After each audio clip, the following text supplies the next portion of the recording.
Decolonizing 2014 and 2016 Ebola epidemic narratives in Sierra Leone, Guinea, and Liberia. The Ebola epidemic occurred from December 2013 to June 2016. The countries that experienced the heaviest burden of disease were Guinea, Sierra Leone, and Liberia, which are all located in West Africa. At the end of the epidemic, these three countries experienced approximately 28,000 cases and 11,000 deaths.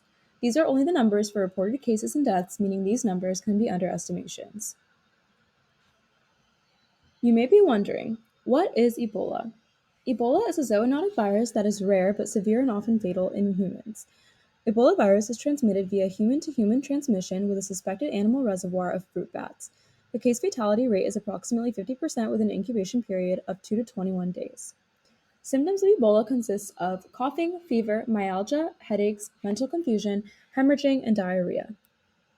Ebola is transmitted by direct contact with infected bodily fluids. Within the context of West Africa, the most popular modes of transmission included handling dead bodies prior to traditional burial rituals, caring for infected individuals, which is especially emphasized in these three West African cultures, working in cross-border trade, often informally, and contact with infected semen, even after the individual producing semen has recovered.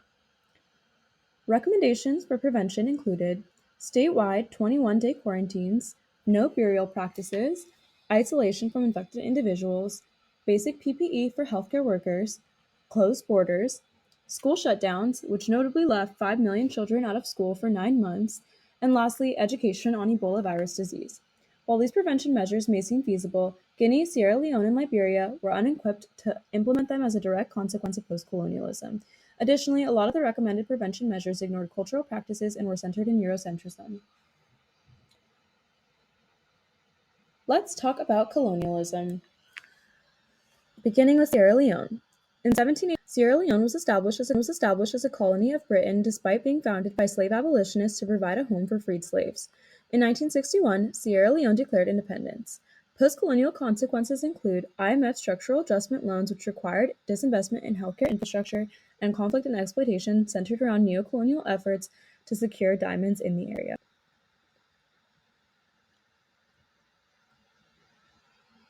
Next, let's talk about Liberia.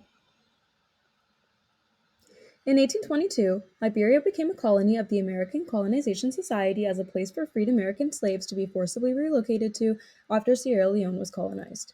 In 1847, Liberia gained its independence and became the first democratic republic in Africa. Post-colonial consequences include civil war, ethnic conflict, and political instability.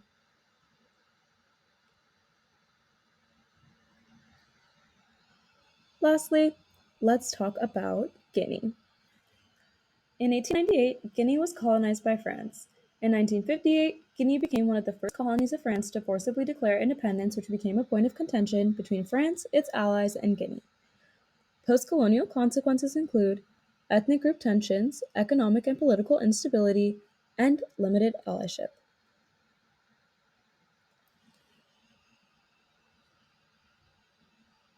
This is how the epidemic unfolded.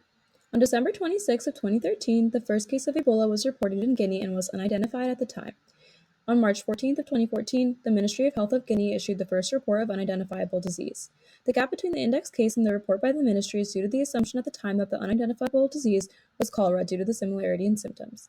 On March 21st of 2014, Ebola virus was identified as the causal agent of disease. On August 8th of 2014, the World Health Organization declares Ebola a public health emergency of international organization failure to declare hesitant of acknowledgement of the epidemic despite the mass being experienced in West Africa at the time. You may be wondering, who was most affected? Healthcare workers were at increased risk due to their proximity to Ebola patients, limited PPE availability, and limiting workforce. Notably, women made healthcare workers in countries posing further increased risk on those individuals. Women increased risk regardless of occupation due to their role within these countries. Women were responsible for preparing bodies for funeral rituals of infected individuals and caring for infected family and community members. Additionally, women made up a majority of cross-border traders, which put those individuals at further increased risk. Furthermore, semen secretion can transmit Ebola, whereas found to have with the rising sex during this stage of increased risk, often excluded from Ebola agent as a result of misogyny. Adolescents were at increased risk due to idle time, games will shut down, led to avenues of exploitation. Additionally, children were not included in total economic in Ebola for making it difficult for them to comply with epidemic measures. Lastly, let's talk about stigma. As to not speak on behalf of survivors, I included narratives provided by Ebola survivors of their experience with stigmatization. Due to the extremely poor dissemination of information regarding Ebola should be my misconceptions. Many believed Ebola was not real in the international government and the international community to uphold neocolonialism. Additionally, Ebola was taught to be highly feared, resulting in extreme stigmatization of survivors. Unfortunately, Ebola survivors in these three countries often experience eviction, unemployment, and segregation from society still to this day due to their Ebola survivorship status.